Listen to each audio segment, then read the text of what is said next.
Peace. My name is Sudeka Nzinga, and I am a visual artist from Denver, Colorado, currently living in Washington, D.C. I would like to tell you guys a story.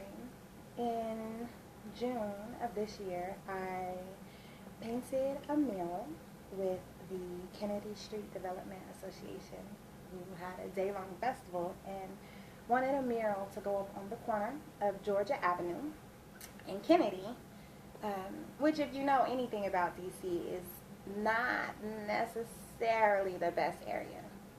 But I don't know anything about DC, so I was excited. I jump up in the morning. I forgot my Biggie 10 crack commandments because I showed up on the corner at about 7:15, 7:30 in the morning with my child and a bucket and a bag full of paint, right? And totally like destroyed the end of the morning hustle. I popped up and I'm laying my stuff out and cats is just dispersing. And I'm painting and there's a huddle of brothers across the street that's like, yo, what's going on? And so finally one of them decides to approach. And I have my back to them. And I can kind of hear them talking, but I'm not really paying attention.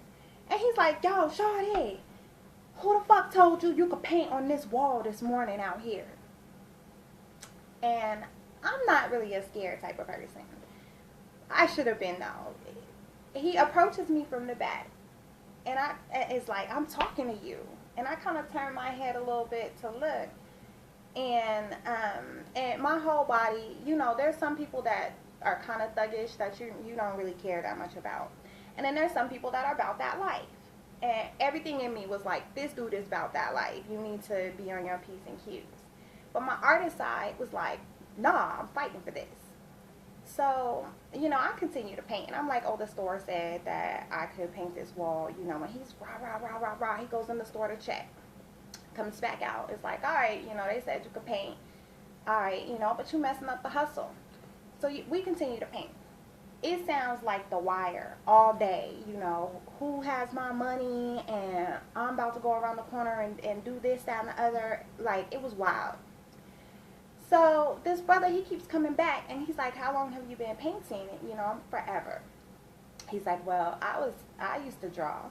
I got an award for a card that I drew in high school. And I was like, that's dope. And he said, I'm going to go get it for you. And he goes to his house and he gets this picture and he comes back and he shows it to me. And he's like, I wish that I had continued to be an artist. And I was like, that's dope. You can continue to be an artist. You can always, start drawing and brushing up on your skills and, get out there and hustle your work. So about an hour later, I take my daughter to use the bathroom, which is in the back of the store in the basement. And we come up the stairs and we come around the aisle and this brother is standing in front of us with a big knife. And he's exchanging words with the store owner and with another brother who's in the store. And he's like, I'm going to stab this dude. And so the store owner, he comes and gets between us. And I grab my daughter. And he pushes dude out the store. So dude goes across the street. And he's like, when I see that cat, I'm going to kill him. So we're painting. The police are there. We're talking to the police. They're all excited about how a mural is going up in the community. And it's the type of neighborhood that really needs that.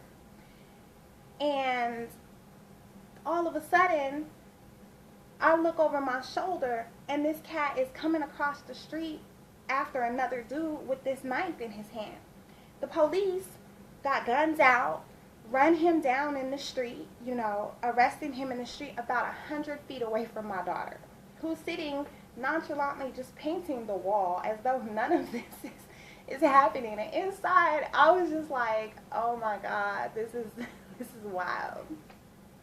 So, they arrest him at gunpoint on the street. And we continue to paint. And as soon as he was gone, the other brothers, it was obvious that he was kind of the one that kind of rabble rouses the block. Because the other brothers start coming up. And they're just like, this is beautiful what you do. Can you put my name on the wall? Can you put my baby's name on the wall? Can you put my friend got killed on this block? Can you put their name on the wall? Can you put my face on the wall? I want to paint. Can I come paint with you? it really made me understand the importance of art in our communities. Our poor communities are are really, really wanting to have something that represents who they are. They want a visual reminder of their divinity and their importance. And there was a lot of young people, a lot, especially young brothers, that would come up and tell me, I wish I could be an artist. I don't really feel like I have any direction. That's why this program is important to me, because one of the brothers that came up, he showed me some pictures on his phone, and they were awesome. And I had no resource to offer him outside of being like, yo, keep that up. You know, I wish I had gotten his number and called him to help hang a show or something. Maybe that 2 hours, you know, of hustling with me might have inspired him. And so that's why I really want to do this program, because I feel like when these kids come to me and they say, I don't feel like I have any direction, that it's good for me to be able to say, well, come on, let's go this way. Let's go to the gallery from the corner. Simple as that.